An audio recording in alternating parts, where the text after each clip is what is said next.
जय जगन्नाथ। आजिर गप को तुम मानक स्वागत।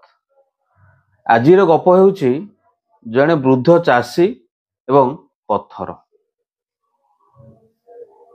गोटे कथा से चाषी जनक जमी को सब वर्ष चाष करती कि जमीर मझिरे गोटे पत्थर अच्छे एवं से वृद्ध चाषी जनक कौन करती मझिरे तो पत्थर है हल कर मझी जगह से चारिपट धीरे धीरे हल करती जहाद्वारा कि अधिक समय जाए एवं अधिक श्रम भी लगे, परिश्रम अधिक हुए, समय भी अधिक लगे।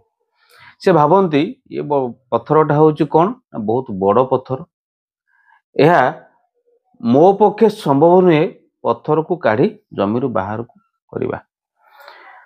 सेमती सबुदिन माने सबु समय सेमती करती से भी बहुत चिंतित था। से भावती पत्थरटा बहुत बड़ किंतु दिने कौन है दिने जड़े पुतुरा हिसाब हे से वयस्क लोकंकर से बाट दे जाऊ थे। से पुतुरा जनक देखिले दादांकर समस्या अनुध्यान कले, देखिले ये पत्थरटी हटई देले जमीरू दादांकर समस्या दूर हो। जेतेबेले पुतुरा जनक दादा को पचारती दादा ये पत्थर को हटई दौना यदि असुविधा करुचे, दादा कहते हटई देवी जे किंतु एटा एड़े बड़ पत्थर मत लगुच बहुत बड़ होता मो पक्षे संभव नुहे जमी बाहर करवा। से पुतुरा जनक कहते ठीक अच्छे चेष्टा करवा देखा चलो कौन हो शाबल कोदाल नहीं पत्थर को बाहर करने चेष्टा करें।